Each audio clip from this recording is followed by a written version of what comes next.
자, 오늘은 거룩한 안식일입니다. 오늘 말씀은 누가복음 10장 30절 한 절을 봉독하겠습니다. 신약성경 110쪽입니다. 누가복음 10장 30절 한 절을 봉독합니다.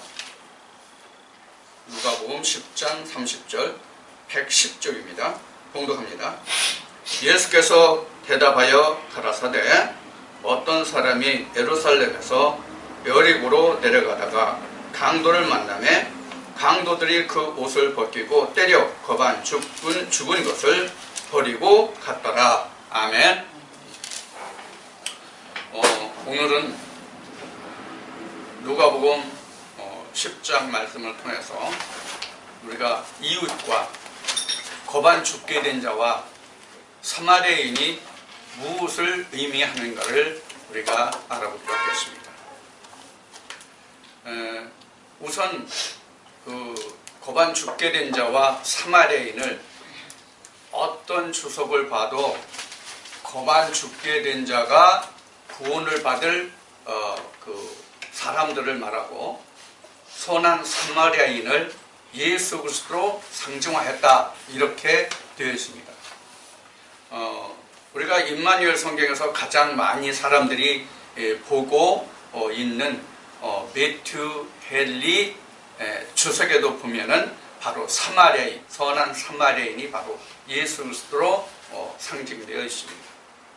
그런데 오늘 저는 그동안 토요 세미나에서도 누가복음 10장을 통해서 여러분들에게 말씀을 드렸지만 이것을 다시 한번 살펴보고 과연 어느 말씀이 옳은지를 여러분들이 스스로 하나님의 말씀 안에서 하나님의 말씀의 판단이, 심판이 이루어지기를 원합니다.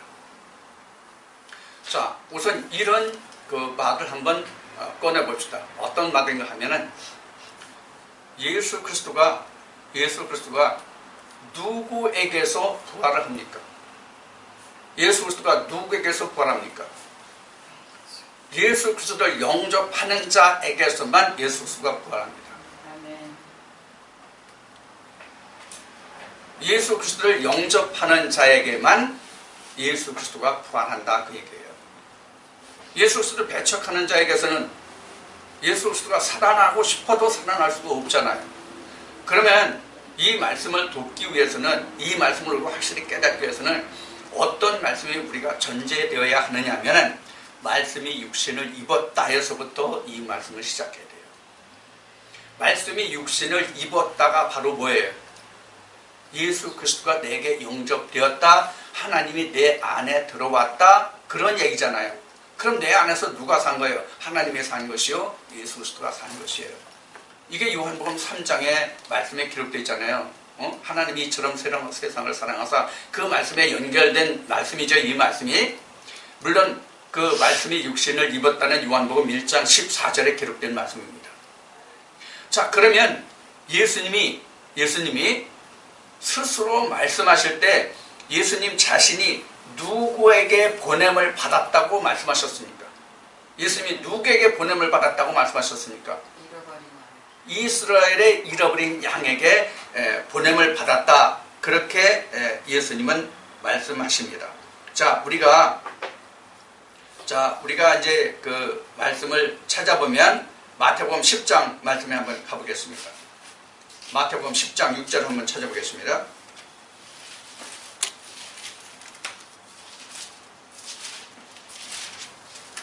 마태복음 10장 6절이 신약성경 15쪽입니다. 마태복음 10장 6절 말씀에 보면은 차라리 이스라엘 집의 잃어버린 양에게로 가면서 전파하여 말하되 천국이 가까웠다 하고, 이렇게 예수님이 그 제자들을 복음을 전하러, 즉 우리가 하는 말로는 전도죠. 전도를 보내면서 말씀하실 때 이스라엘이 버려진 양들에게로 보내라, 이렇게 말씀하셨습니다. 예수 그리스도 자신도 내가 이스라엘이 잃어버린 양 외에 다른 자에게 보냄을 받지 아니었다, 이 말씀을 같이 하십니다. 어디에서 이 말씀을 예수님이 하시냐면 그 예수님이 길을 행하실 때에 한 그 여자가 와서 그 나를 불쌍히 여겨서 하고 그에게 하나님 말씀을 구했을 때에 예수님이 말씀하실 때에 이렇게 말씀하세요. 뭐라고 말씀하시냐면 내가 다른 사람에게 그러니까 거기는 이제 다른 사람이라는 게 이제 개예요. 개에게 즉 다른 사람에게 개에게 하나님의 양식을 내 자네의 떡을 던지는 것이 합당하지 않다. 이 말씀을 하시죠 예수님이. 그때 그 말을 들었던 한 여인이 뭐라고 말합니까? 옳소이다. 옳소이다. 그러나 그 개도 주인의 상에서 떨어지는 부스러기를 먹고 산다. 이 이야기를 하죠. 바로 이와 같은 말씀 안에서 우리는 예수 그리스도를 영접하는 자가 누구인지를 우리는 알 수가 있습니다. 예수 그리스도를 영접하는 자가 누구인지를 우리는 알 수가 있단 말이에요. 자, 참고로 그래서 우리가 이제 말씀을 한번 찾아보기로 하겠습니다. 마태복음 23장 35절부터 보겠습니다. 마태복음 23장 35절부터 보겠습니다. 마태복음 23장 35절로부터 보겠습니다.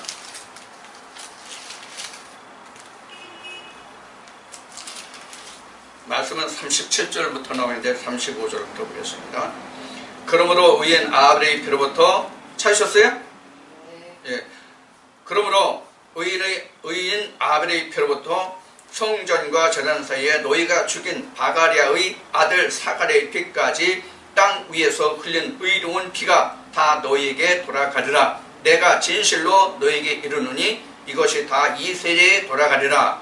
이렇게 말씀하시면서 뭐라고 말씀하시냐면 이건 예수님을 영접하지 아니한 그 유대인들 즉 예루살렘 사람들을 두고 말씀하시는 거예요. 이 말씀이 계속이 예루살렘아 예루살렘아 선지자들을 죽이고 내게 파송된 자들 돌로 치는 자여 암탉이 그 새끼를 날개 아래 모음같이 내가 내 자녀를 모으려 한 일이 몇 번이냐. 그러나 너희가 원치 아니했도다. 보라 너희 집이 황폐하여 버린 바 되리라. 내가 너희에게 이르노니 이제부터 너희는 찬송하리로다. 주의 이름으로 오시느니여 할 때까지 나를 보지 못하리라 하시니라. 자, 주님이 분명히 제자들에게도 주님 자신을 말씀하실 때도 내가 이스라엘 버려진 양에게로 보냄을 받았다. 그의 다른 자에게는 보냄을 받지 아니었다. 이렇게 말씀하시면서 하시는 말씀이 무엇입니까? 예루살렘의 이스라엘이 버려진 양들에게로 주께서 주님이 보냄을 받으셨을 때 그들이 영접하지 아니었다. 그 얘기거든요. 그래서 그 앞에 성전과 제단 사이에 있었던 모든 일의 피들을 이 세대의 너희들이 담당하리라 이렇게 말씀하신 거잖아요. 그러면은 다시 누가복음 10장의 말씀으로 돌아와서 지금 죽게 된 자가 누굽니까? 예수 그리스도예요. 예수 그리스도예요. 예수 그리스도가 죽게 된 거예요. 그들은 영접하지 않았어요. 그럼 누가 영접했어요? 이방인들이 영접했어요. 그래서 바울은 이렇게 이야기한 거예요. 원가지 본가지는 꺾이고 이방인은 거기에 족부침을 받았다. 이렇게 말씀에 기록되고 있는 것입니다. 그러면은 거반 죽게 된 자가 누구예요? 예수님이에요. 이때는 거반 죽게 됐죠. 그러나 마지막 유월절에서 예수님으로 보아서 마지막 유월절 때에 예수님이 유월절을 통해서 예루살렘에 들어가셨다가 잡히시고 거기서 죽으시잖아요. 그러니까 거반 죽게 된 거예요. 이때가 지금. 그래서 이런 말씀이 있어요. 스가랴 10장 4절 말씀을 한번 봅시다. 스가랴 10장 4절. 스가랴 10장 4절을 말씀을 보면 모퉁이 돌이 그에게로서 말뚝이 그에게로서 이런 말씀이 기록됩니다. 이 모퉁이 돌이 뭐예요? 이제 뒤에 이제 여기 여러분들 찬송 드릴 때 지금 보드에 그림을 여러 가지를 그려놨는데 이 모퉁이 돌이 바로 예수 그리스도잖아요. 그런데 누가 이 모퉁이 돌을 귀하게 여겼냐고요? 이 모퉁이 돌이라는 뭐예요? 서로 양쪽을 잇는 중매쟁이의 역할을 한다는 의미가 바로 모퉁이 돌이거든요. 즉 예수 그리스도잖아요. 자, 예수 그리스도가 모퉁이 돌이 됐다 하는 이 말씀을 풀기 위해서는 어디로 그 근거를 찾아 올라가야 됩니까? 창세기 3장이에요. 창세기 3장에서 하나님이 생기를 그 고에 불어넣어서 에덴 동산에 두었던 아담과 하가 선악과를 따먹으러 말미암아 하나님과 인간과의 관계가 끊어졌잖아요. 그 끊어진 관계를 이어주려고 오신 이가 모퉁이 돌 예수 그리스도잖아요.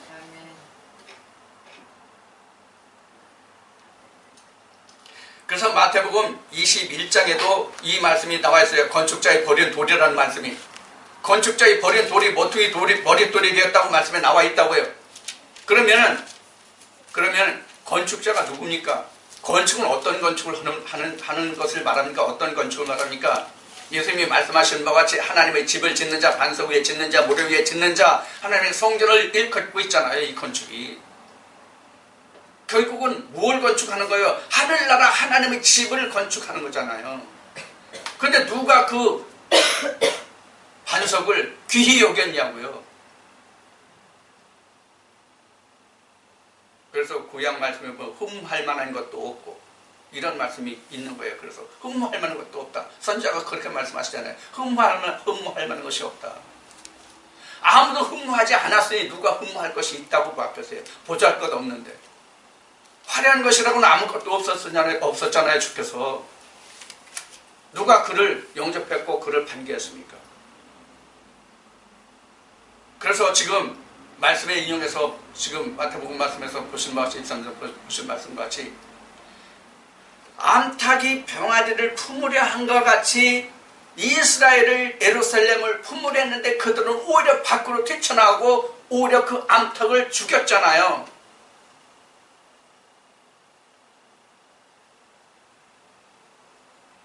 이것이 성경의 역사예요. 그럼 오늘날은 어떻습니까? 오늘날은 그럼 2000년 전과 다릅니까? 똑같아요. 지난번에도 말씀을 드렸듯이 우리 전한다를 누가 듣고 믿었냐고 말씀하시는 것이 오늘날과 그때와 똑같고, 그럼 우리 시대까지만 그렇고 우리 후손들에게는 안 그럴까요? 우리 후손들에게도 똑같은 말씀이에요.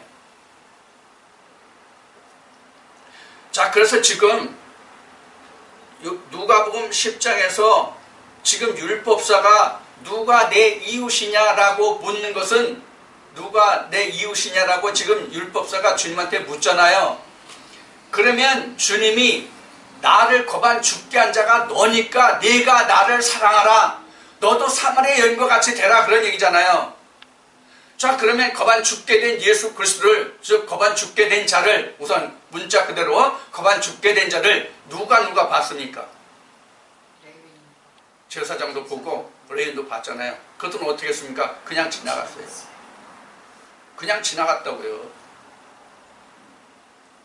그냥 지나갔는데 누가 다시 그 뒤에 옵니까?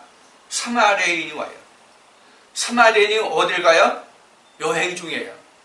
근데 자기 기름과 포도주를 다 쏟아서 상처를 치료해주고 그를 주막에 데려다가 자기의 여행비를 주면서 내가 돌아올 때 만약에 비용이, 부비가 더 들었으면 내가 그때 그 부비를 내가 갚아주겠다, 이렇게 얘기해요.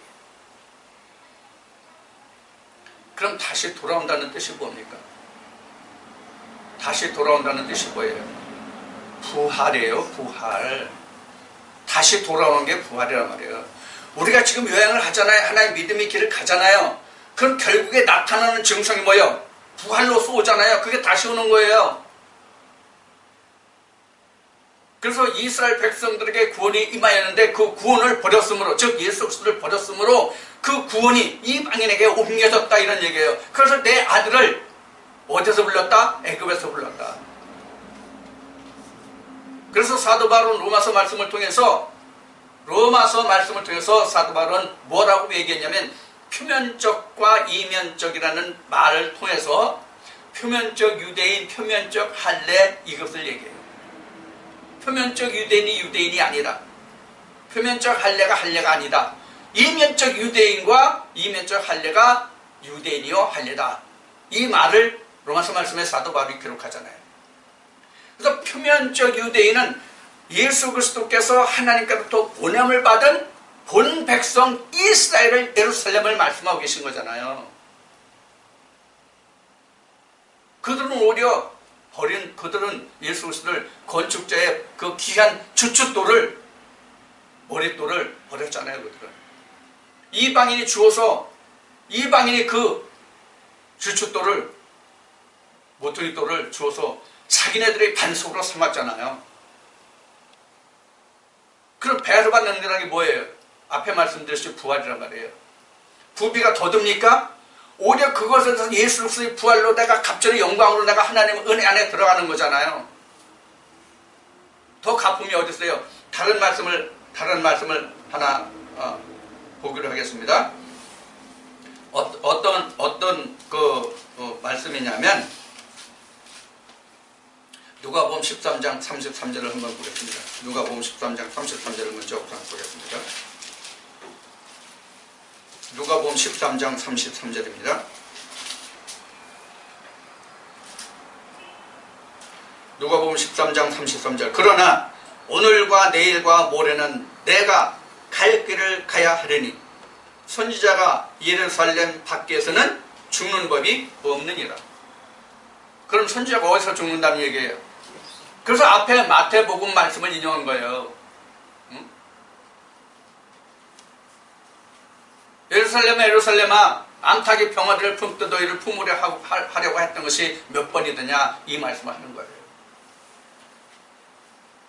다시 마태복음 23장을 한번 보겠습니다.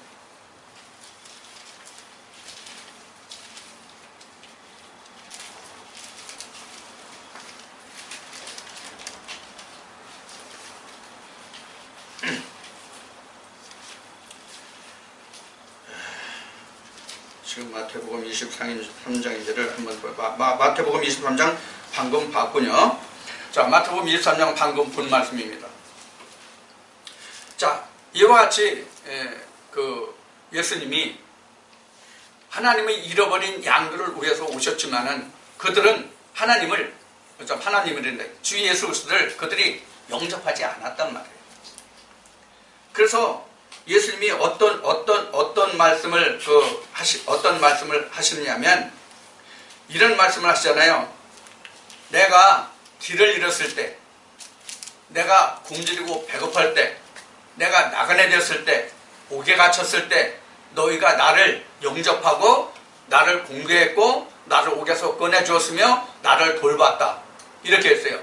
이게 어디서 말씀하시냐면 오른편 양과 왼편 염소를 향하여 말씀하실 때 하신 말씀이에요. 마태복음 말씀에 있어요. 그러면 오른편 양은 지금 인용한 말씀과 같이 오른편 양은 주님이 언제 나그네 되었으며 길을 잃었으며 옥에 갇혔으며 우리가 먹을 것을 갖다 주고 공개하느냐, 이렇게 얘기해요. 오른편 양. 그때 예수님이 이렇게 말씀하세요. 뭐라고 말씀하시면 지극히 적은 소자에게 하나에게, 지극히 적은 소자 하나에게 한 것이 곧 내게 이와 같이 한 것이다. 이렇게 말씀하시면 되겠습니다. 그런데 똑같은 말씀을 왼편 염소에게 하니까, 왼편 염소가 뭐라고 얘기하면 우리가 언제 주를 공개하지 아니했으며 굶주렸을 때 먹을 것을 드리지 아니했으며 뭐 이렇게 변명을 합니다. 그래서 그 사람들에겐, 즉 왼편 염소들에게 예수님이 이렇게 말씀하십니다. 지극히 적은 소자에게 하지 않은 것이 곧 내게 그렇게 한 것이다. 이렇게 말씀하십니다. 그럼 여기서 양과 염소는 뭘 얘기합니까? 예수님이 지금 말씀하시는 양과 염소가 뭐예요? 앞에 로마서에 바울이 증거한 말씀을 하면 표면적인 유대인과 이면적인 유대인을 놓고 말씀하시는 거잖아요. 이면적인 유대인이 양이잖아요. 예수님을 그렇게 공개한 자잖아요. 표면적으로 하나님을 불렀던 바리새인들은 어떠했습니까? 그래서 누가복음 10장에서 지금 돌로 쳐서 죽게 된 그 사람을 누구라고 예수님은 말씀하고 계시냐면 바로 율법사 너다, 이렇게 말씀하고 계시는 거예요. 오늘날도 누가 예수 그리스도를 십자가에 못 박습니까? 율법사들이 아닙니까?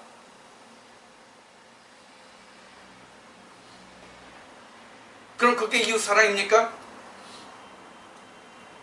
이게 왼편에 있는 염소들은 자기가 다 했다고 말하잖아요.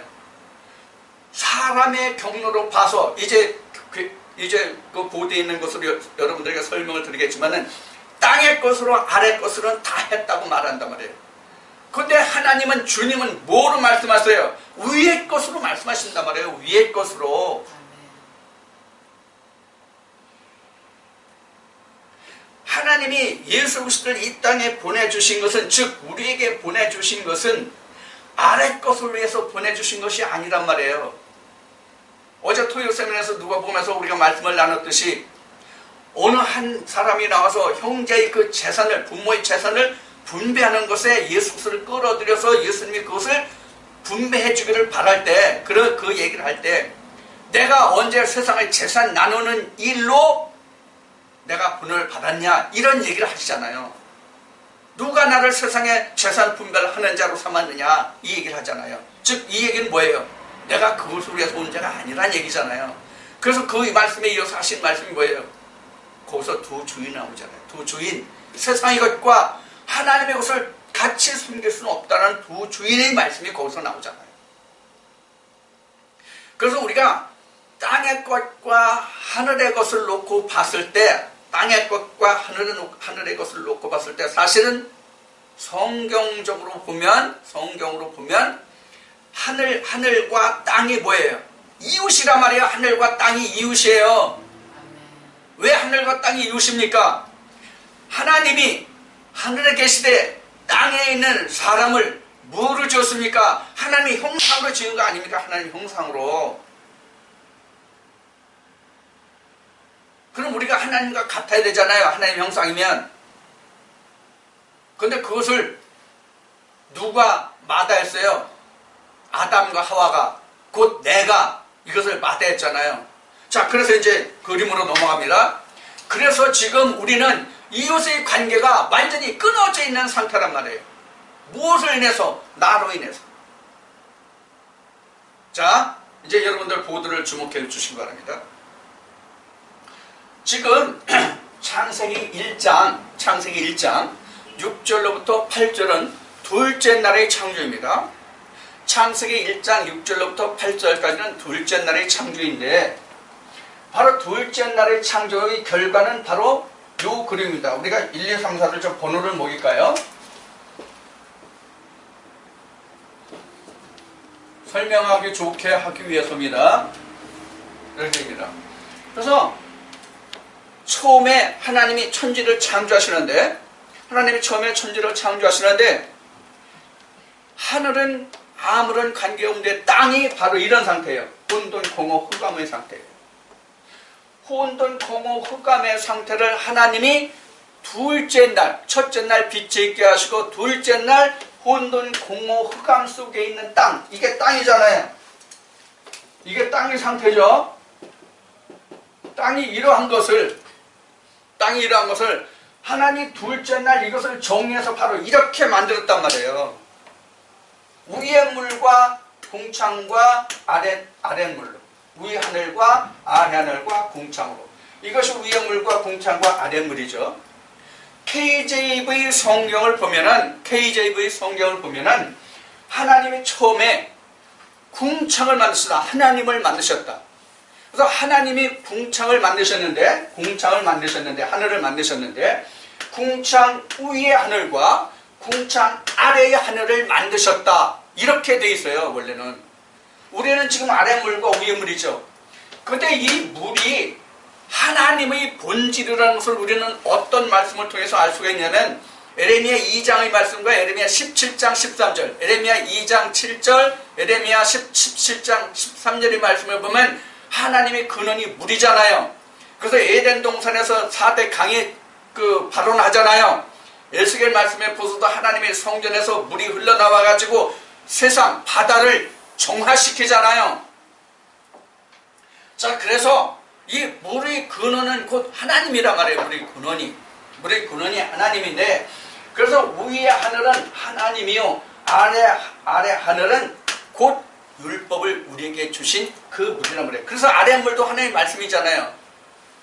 그럼 이 아래물은 아래 하늘, 아래물과 아래 하늘은 곧 뭐의 그림자예요? 위의 물과 위 하늘의 그림자란 말이에요. 아래 하늘과 아래 물은 지금 여기 2번에 위 하늘, 아래 하늘은 지금 KJV 성경을 이렇게 여러분들에게 그림으로 나타낸 겁니다. 그래서 궁창 위에 위의 하늘과 아래 하늘을 이렇게 만드시는데 이것은 우리 성경에 보면 번역물에 보면은 위의 하늘과 아래 하늘, 아래 물, 그 다음에 궁창 이렇게 했어요. 그럼 이 궁창이 뭐예요? 궁창이 이렇게 나왔어요. 영어로는 이렇게 나왔어요.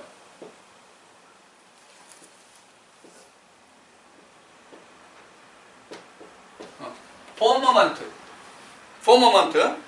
이것을 나눠보겠습니다. 이 폼이라는 것은 단단하다, 견고하다, 딱딱하다, 굳어졌다 이런 뜻이에요. 거기에 부정관사에 어가 들어가고 그 다음에 먼트가 들어갔어요. 이 먼트는 서로 분리되어 있는 것을 함께 연결해 주다 이 뜻이 바로 먼트예요. 그래서 우리는 아파트 이렇게 많이 하잖아요. 무슨 아파트 어디에 무슨 아파트 이렇게 하잖아요. 원래 아파트는 분리되어 있다 이 뜻이에요. 분리되어 있다 이 뜻이에요. 거기에 먼트가 들어가야 사실 미국의 영어예요. 아파트먼. 우리는 아파트라고 얘기하잖아요. 아파트는 콩글리시예요. 원래 미국 사람들은 영어는 아파트먼트예요. 이와 같이 굳고 단단한 것이 연결되어 있는 상태가 바로 뭐냐면 궁창인데 이것이 결론에 가면 뭐냐면 나예요. 이게. 이 나가 어디에서 왔냐면 창세기 3장에서 선악과를 따먹죠. 선악과를 따먹고 내가 누구와 같이 됐어요? 하나님과 같이 됐잖아요. 선악을 알기에. 그렇죠? 그래서 내가 하늘이 돼버린 거예요. 내가.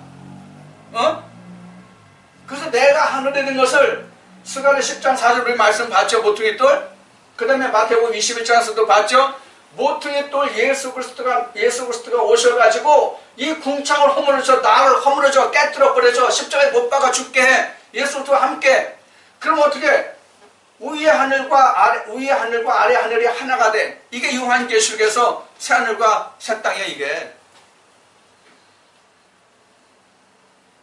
자, 여기까지 말씀드리면 이것이 다 결론이에요. 그러면 이웃이 어디가 이웃입니까?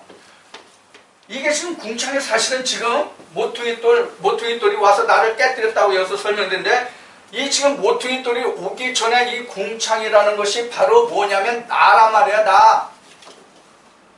내가 위의 물과 아래 물을 지금 막고 있단 말이에요. 이게 이스라엘 백성들의 출애굽의 여정으로 보면 뭐예요? 여리고성이란 말이에요. 여리고성. 그래서 우리가 교회 다니면서 많은 사람들에게 많은 목자들이 말할 때, 목회자들이 말할 때 마음을 열어라 이렇게 말하잖아요. 그 마음문이 바로 이 궁창이란 말이에요. 궁창. 우리 자신.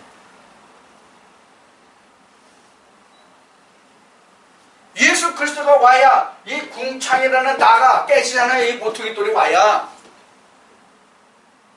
그래야 위의 물과 아래 물이, 위의 하늘과 아래 하늘이 돌판과 돌판이, 모세로 말하면 돌판과 돌판이 이어지잖아요. 그러면 이웃이라는 말을 다른 말로 하면 뭐야? 돌판, 두 돌판이 하나로 합쳐지는 거예요. 하나님이 본래 한 돌판에 모세에게 십계명을 줄 수 없었을까요? 한 돌판 아니라 그보다 적은 돌판에도 그 말씀을 다 해주실 수 있어요. 우리가 이 돌판에 주신 말씀이 십계명이잖아요. 혹자는 말할 때 5계명에서 5계명씩 줬다고 말하는데 내가 분류하기는 4계명과 6계명입니다. 내가 보기엔. 자, 여러분들 출애굽기 20장을 좀 펴주시기 바랍니다. 이웃의 개념이 뭔지를 우리가 좀 오늘 이 말씀을 통해서 확실히 좀 이해를 하셨으면 좋겠습니다. 출애굽기 20장입니다. 출애굽기 20장 말씀을 보면 이렇습니다. 20장 1절부터 보겠습니다. 하나님이 이 모든 말씀으로 일러 가라사대 나는 너를 애굽 땅 종되었던 집에서 인도하여 낸 너희 하나님 여호와로라. 너는 나 외에는 다른 신들을 내게 있게 하지 말지니라. 이게 가장 기본에 되는 모법이죠.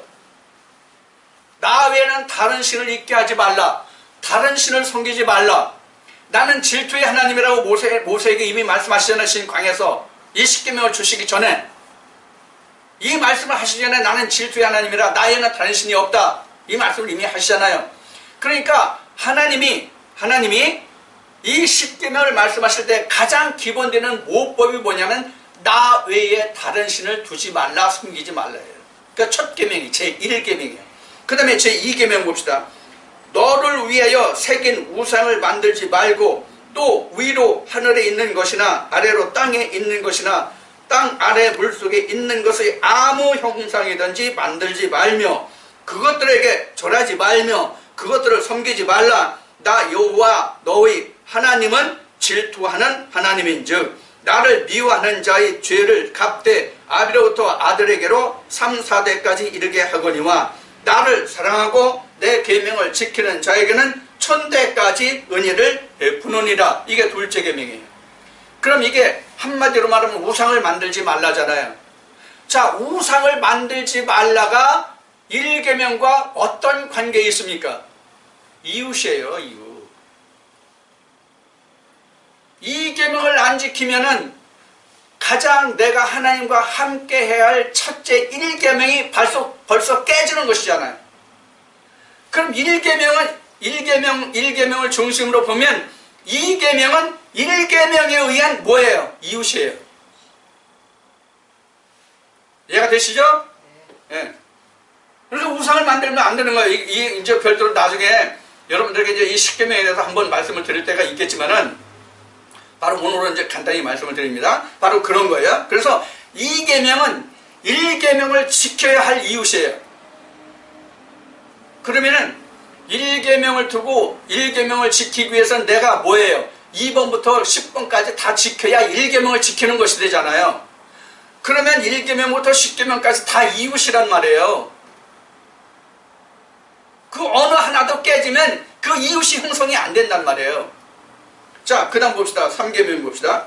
너는 너의 하나님 여호와의 이름을 망령되이 일컫지 말라. 나 여호와는 나의 이름을 망령되이 일컫는 자를 죄 없다 하지 아니하리라. 이건 어디에서 어떤 말씀에 이거 기인합니까? 1계명이잖아요. 1계명에서 나온 거잖아요. 1계명에서. 자, 그 다음에 4계명을 봅시다. 안식일을 기억하여 거룩히 지키라. 그래서 이제 4계명은 안식일이잖아요. 안식일을 지켜라. 안식일의 주인은 누구기 때문에 안식일을 지키라는 거예요? 만물의 하나님이기 때문에 그렇잖아요. 그러면 1계명에서부터 지금 4계명까지 봤는데 1계명부터 4계명이 서로 다릅니까? 같은 계명이잖아요. 그렇게 해야만 하나님만을 섬길 수 있잖아요.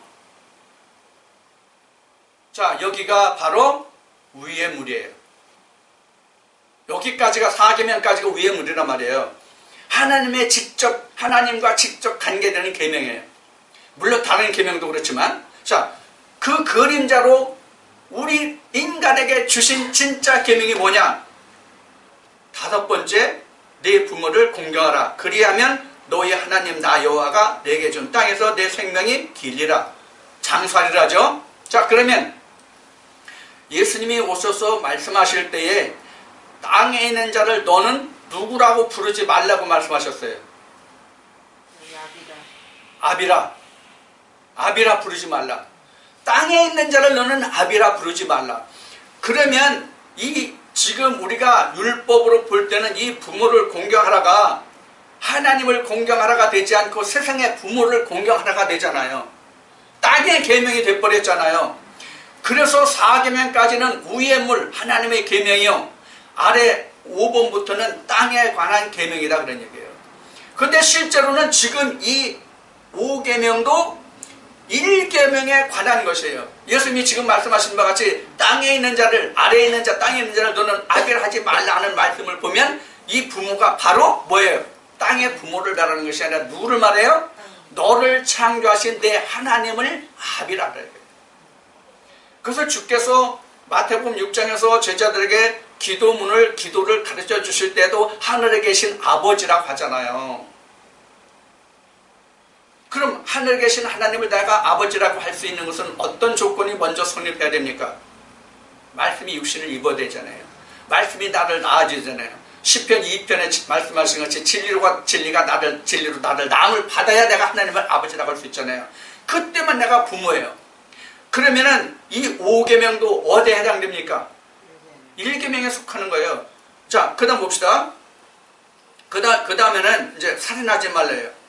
이 살인하지 말라가 무엇과 가장 연관이 있습니까? 지금까지 1계명에서부터 5계명까지 5계명까지 본바로는 살인하지 말라가 어디에 가장 관계가 있습니까? 본 계명 중에서 2계명이에요. 2계명. 우상을 섬기지 말라예요. 지금 간음하지 말라가, 살인하지 말라가. 왜 살인하는 겁니까? 왜 살인하지 말라가 우상을 만들지 말라, 우상을 섬기지 말랍니까? 우상에게 가면 곧 거기에서는 하나님의 말씀이 없으면 이제 우상을 다시 우리가 이제 공부를 다시 이제 해야 되겠지만은 우상에게로 가면 하나님의 계명에서 떠난 거잖아요. 그래서 내 주여 하나님을 섬겨라 이 말씀에서 떠났잖아요. 우상을 만들면. 그럼 뭐예요? 이게 살인하는 것이 곧 우상을 만드는 거예요. 이해가 되시죠? 네. 그 다음에 봅시다. 간음하지 말지니라. 이 간음이 뭐와 해당됩니까? 간음이 지금까지 말하는 어떤 계명과 상관이 있습니까? 1계명. 어? 1계명. 간음하지 말라는 1계명도 되고 2계명도 돼요. 그 다음에 지금 6계명엔 살인하지 말라도 해당이 되고요. 왜 그러냐면 간음하지 말라는 뭐예요? 다른 신에게로 가는 거잖아요. 다른 신을 섬기는 게 하나님 외에 다른 신을 섬기는 게 바로 간음이잖아요. 그러면 이제 민수기 25장에 이제 이 말씀이 나오죠. 행음하는 거, 이스라엘 백성이 행음하는 거 나오지만은, 자, 그래서 간음하지 말라는 건 바로 우상을 만들어도 간음하는 것이요. 그렇죠? 우상을 만들어 간음하는 것이요. 살인해도 간음하는 것이요. 그렇잖아요. 살인하는 것이 곧 간음이요. 우상 만드는 것이니까. 자, 그리고 도적질 하지 말라. 도적질 하지 말라는 뭐에 해당됩니까, 지금? 도적질 하지 말라가 1계명과 2계명 사이의 말이에요. 하나님을 우상의 것으로 하지 말라가, 하나님을 우상으로 가르치지 말라가 도적질 하지 말라예요. 이것이 말라기 말씀에 기록되는 거예요. 그래서 너희가 어렸을 때 취한 아내를 너희가 괴유를 행치 말라 이렇게 말씀하신 거예요. 말라기 2장에서. 자, 그 다음에 내 이웃에 대하여 거짓 증거하지 말라. 내 이웃이 지금 말씀드린 바저 어디입니까? 지금 각 계명과 계명 사이가 다 지금 뭐예요? 이웃이에요. 그러니까 그 증거를 내가 거짓으로 말하지 말라. 하나님의 것을 말하라 그런 얘기죠. 하나님만이 참되다 하셨으니까 하나님을 말하는 것이 참이잖아요. 그러니까 그 참이 아닌 것, 즉 하나님이 아닌 것을 말하면 다 뭐예요? 거짓이죠. 그 다음에 10번 보겠습니다. 내 이웃의 집을 탐내지 말지니라. 내 이웃의 집은 바로 이거예요. 여기서 좀 설명을 드리겠습니다. 내 이웃의 집은 지금 요렇게 된 사람과 또 다른 이렇게 된 사람, 모퉁이 돌이 돼서, 즉 요한복음 1장 14절의 말씀과 같이 말씀이 육신을 입어서 요한복음 3장의 말씀으로 하면 거듭나서 모퉁이 돌로서 내가 위에 물과 아래 물이 하나님과 내가 하나가 됐어. 예수님으로서 중대장으로서 하나가 돼서, 그럼 이런 사람들만이 이 모든 것을 다 지킬 수 있다. 이것이 이웃을 사랑하여요. 탐내지 말아요. 그러면 결국 이웃이 뭐가 이웃입니까? 가장 쉽게 얘기하면 위에 돌판과 아래 돌판, 위에 물과 아래 물이 바로 이웃이에요. 그런데 그 이웃이 뭐로 인해서 갈라져 있다? 나로 인해서. 타락한 나로 인해서, 선악과를 따먹은 나로 인해서 진리와 율법이 갈라져 있는 것을 모퉁이 돌이 되신 예수 그리스도가 내게 와서 위에 물과 아래 물, 하나님과 나, 진리와 나를 하나로 묶어주신다 그런 얘기예요. 그러니까 첫째 이웃은 돌판과 돌판이에요. 즉 진리와 율법이 이웃이란 말이에요. 그 가려진 것을, 막혀진 것을, 나로 인해서 막혀진 것을 예수 그리스도가 와서 이어주면 바로 이웃이 된다 그런 얘기예요. 그럼 이웃이 뭐예요? 결국 이웃을 사랑하라가 하나님을 사랑하라. 그럼 하나님을 사랑하라가 결국 다른 말로 얘기는 뭐예요? 내 자신을 사랑하라 이 얘기란 말이에요. 내 자신을 사랑하라. 왜 그럼 내 자신을 사랑하는 것이 이웃 사랑입니까? 내 안에 예수 그리스도가 있으니까. 하나님이 계시니까. 이것을 다르게 얘기하면 이것이 바로 뭐예요? 성전의 모습이잖아요. 내 안에서 성전이 이루어지지 않았던 것을 이런 모습으로 보여줬잖아요. 그래서 성전이 이렇게 나누어져 있는 모습을, 즉 성전과 지성소로 나눠져 있던 것을 모퉁이 돌인 예수 그리스도가 와서 하나가 되게 하시잖아요. 하나님이 궁극적으로 하나님의 형상으로 만들겠다는 게 바로 이러한 상태의 나를 이러한 상태로 만들겠다는 것이 곧 하나님의 형상이잖아요. 자, 그러면 여러분들 이웃과 그 다음에 앞에 이웃을 말씀드리기 전에 앞에 말씀드린 거반 죽게 된 자와 사마리아인을, 선한 사마리아인을 이제는 이해를 충분히 하시겠습니까? 이 말씀을 충분히 하자면 앞에서도 말씀드린 바와 같이 말씀을 육신을 입어서 예수 그리스도를 지금 누가 부활시키느냐 이것까지 말씀을 드려야 이 말씀이 온전히 풀리는 말씀이 돼요. 그런데 그렇게 되면 말씀이 또 너무 장황하고 길어지잖아요. 다 말씀드릴 수가 없잖아요. 그런데 여러분들은 이미 어떻게 예수 그리스도가 부활되는가 고린도서 15장에서 말씀을 들었고 요한계시록 20장을 통해서도 말씀을 들었고 여러분들이 다 말씀을 들었어요. 그렇기 때문에 여러분들은 이 말씀을 충분히 이해하실 수가 있어요. 그래서 이 동영상을 보시는 분들에게는 말씀을 계속해서 보시라는 권면을 그래서 드리는 거예요. 지금 여러분들에게 드리는 말씀은 그 일반적으로 그 설교하는 말씀과 같이 여기서 한 토막, 저기서 한 토막, 거기서 한 토막, 거기서 한 토막 이렇게 토막된 말씀이 아니잖아요. 말씀이 어떤 말씀으로 우리가 증거되든지 간에 제가 드리는 말씀은 창세기부터 요한계시록까지 전부 연결되는 말씀이잖아요. 지금 이 말씀도 창세기에서 어디까지 왔어요? 요한계시록까지 왔잖아요. 드러나는 게 뭐예요? 예수 그리스도가 내게 오셔서 어떤 일을 하시는가? 이 일이 지금 이 말씀 안에 들어있잖아요. 이것 곧 외에 성경에서 우리가 살펴보고 우리가 들춰내서 우리가 알고 깨달아서 우리가 그 말씀을 지키고 행해야 할 것이 이것 곧 외에 무엇이 있느냐 하는 얘기예요. 이게 성경의 전부잖아요. 그래서 제가 드리는 말씀이 그 어떤 것도 창세기에서 기인하지 않는 것이었고 창세기에서 말씀을 들어서 구약을 들어서 신약을, 즉 아래 돌판을 들어서 위에 돌판을, 위에 돌판을 들어서 아래 돌판을 하나 되게 만드는 말씀만을 다 여러분들에게 증거해드리고 있잖아요. 지식적으로 어느 부분의 말씀을 깊이 아무리 상고한다 할지라도 이 위의 물과 아래 물을, 위의 돌판과 아래 돌판을 하나가 되게 해주시는 중매자인 주춧돌이 아니라 모퉁이 돌을 알게 하지 아니하면 하나님의 말씀이 소용이 없어요. 지식으로 그냥 끝나요.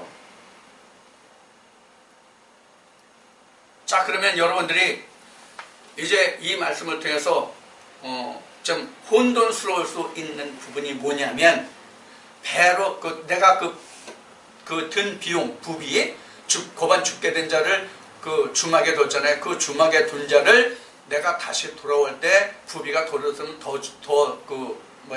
내가 갚아주겠다 이렇게 얘기하잖아요. 내가 비용을 지불하겠다 이렇게 하잖아요. 그런데 그 비용을 지불하기는커녕 그 비용에 지불하는 것이 얼마나 더 해당되는 것인지도 알 수 없는 우리는 무엇으로 받느냐는 얘기예요. 영생으로 받잖아요. 오히려 이것이 고린도서 말씀하는 여자들이 죽은 자를 뭐로 들고 그보다 더 큰 것을 파는다는 말씀이 나오죠. 고린도서 말씀에 보면은 바로 그 말씀과 같은 말씀이에요. 이 말씀이.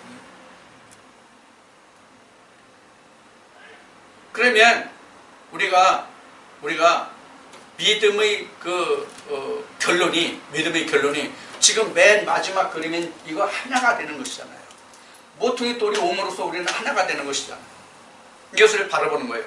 그런데 우리가 앞에 지금 거반 죽게 되었다, 이 말씀을 지금 예수님이 하시는데 거반 죽게 되었다 그러는데, 모퉁이 돌로 오신 자, 즉 중매장이로 오신 자, 모퉁이 돌로 오신 자, 중매장이를 어떻게 합니까?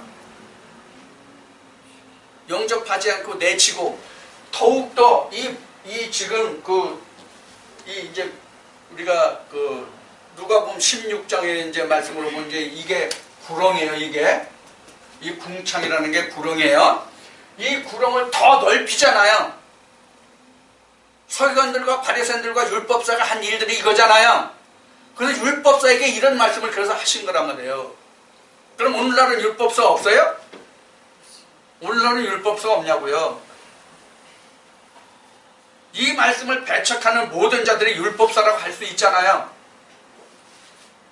말씀을 이렇게 보지 않는 자들을 율법사라고 볼 수 있잖아요.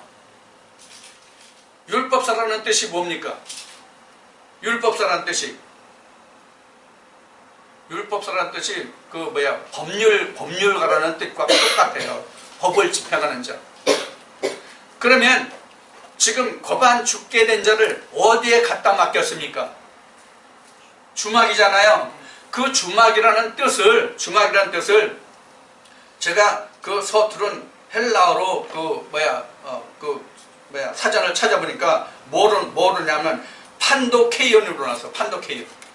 이 판도케이온은 어떤 말로 말해서 유래가 됐냐면 파스라는 말과 데코마이라는 말이 합성으로 된 말이 바로 주막이라는 말인데, 그럼 이 주막이라는 말의 본 뜻은 뭐냐? 만민이 수용되는, 만민이 함께하는 집이에요. 결국 그럼 주막이 무슨 뜻이에요? 하나님의 집이라는 뜻이 돼요. 주막이 하나님의 집이라는 뜻이 된다고요. 이 본뜻을 파생어에서 합성된 말을, 그 뜻을 유추해 가면 만민의 집, 하나님의 집이 된다고요. 그래서 눈에 보이는 하나님의 집이 아니라 죽게 되는 예수 그리스도가 살아나는 집이 만민의 집이에요. 주막이에요. 판도케이온. 이게 놀라운 사실이잖아요. 이 주막이. 우리는 그냥 이 주막하면 뭐 여관, 호텔 이런 정도만 우리가 알았잖아요. 그런데 그 어원을 찾아가 보니까 그런 뜻으로 풀어야 이 말씀이 옳겠더라고요. 이 뜻을, 하나님 말씀의 그 진리를 우리가 살펴보건 데는 그렇더라고요. 그럼 그 주막이 어디예요 지금? 우리에게 보면은 우리 마음이에요. 우리 마음이 주막이 되어야 된다고요. 죽게 된 예수 그리스도를 살리는 주막이 되어야 된다고, 우리 마음이. 아멘.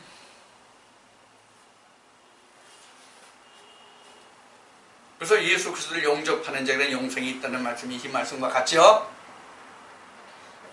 오늘 우리는 누가복음 10장의 말씀을 통해서 선한 사마리아인을 통해서 우리가 선한 사마리아인이 누군가, 죽게 된 자는 누군가, 내 이웃은 무엇인가, 이것을 우리가 살펴봤습니다. 여러분들 오늘 이 말씀을 들으면 이 말씀을 들으면서 여러분들이 그동안 알아왔던 것과 지금 이 말씀을 통해서 여러분들이 마음에 심어지고 느껴지고 판단되고 깨달아지는 것이 무엇입니까?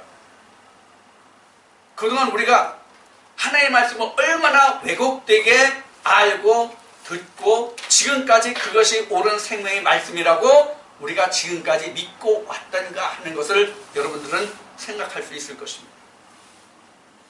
깨달아지는 자에게는 이 말씀이 복된 하나님의 말씀이 될 것입니다. 그래서 우리가 지금 죽게 된 게 누구예요? 지금 이 그림에서 보면 죽게 된 게 뭐예요? 다 이 위에 거예요. 위에 거. 죽게 된 게 이 다 위에 거잖아요. 이게 이웃인데 이 죽게 된 이웃 위에 거를 지금 살리는 것이 이웃을 사랑하라, 형제를 사랑하라, 이런 얘기란 말이에요.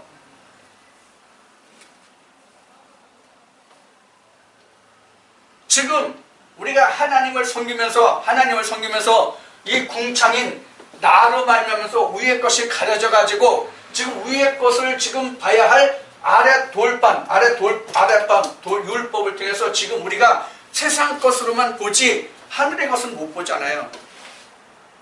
그러다면 예수님이 율법서를 통해서 이렇게 아래 것만을 쳐다보고 사랑하라고 하는 그 율법서를 통해서 내 형제를 사랑하라 이렇게 말씀하시는 거란 말이에요.